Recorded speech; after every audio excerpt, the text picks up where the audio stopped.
A lot of things have happened in the last few weeks regarding Suzanne Morphew. Her home in Maysville, Colorado has sold, even though she remains a missing person and her body has not been recovered. Let's go over how Suzanne's husband, Barry, was able to sell their home without Suzanne's consent.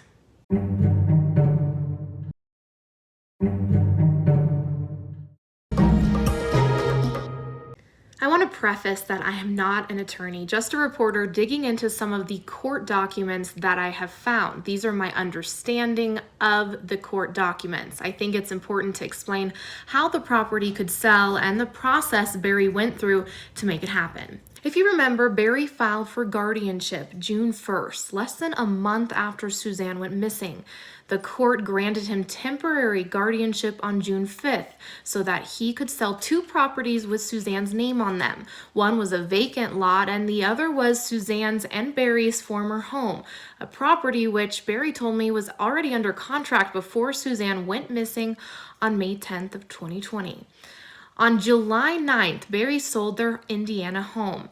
It appears that when guardianship is granted, the Indiana court issues letters of guardianship, which is the legal document giving the guardian, Barry, official authority to do business for their ward, Suzanne.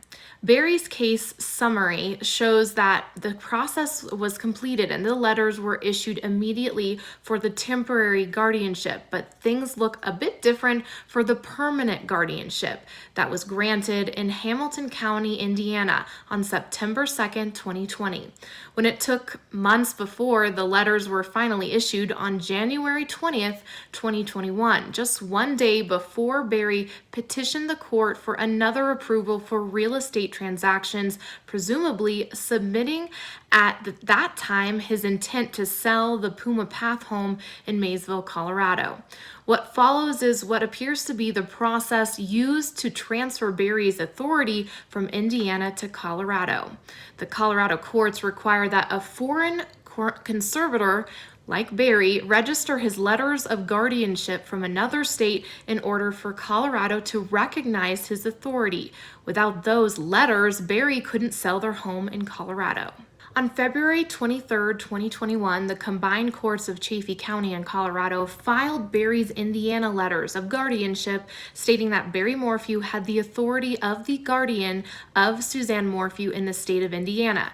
2 days later, Chaffee County District Court issued a certificate of registration and recognition, which appears to reference the Indiana letters of guardianship as evidence of Barry's authority to act as Suzanne's guardian.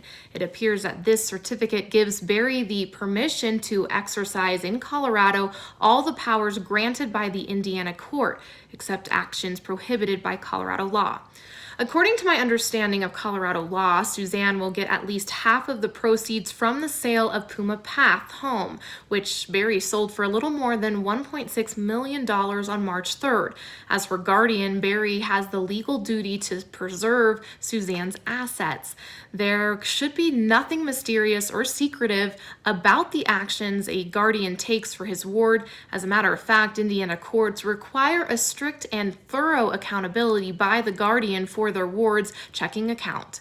Payments from the checking account may include any valid claims against the ward, such as medical bills, taxes, and could even reasonably cover the ward's dependents' cost of living. The court will hold the guardian personally liable for negligent payments of invalid claims. Any unordinary or outstanding amounts are required to be pre-approved by the court, and all payments go through a strict accountability system submitted by the guardian to the court in mandatory reports. In short, it appears that Barry chose to have his Indiana guardianship registered and recognized in the state of Colorado for the purpose of a real estate transaction, presumably Puma Path. And it's worth mentioning that it was all done in what appears to be a lawful and orderly manner.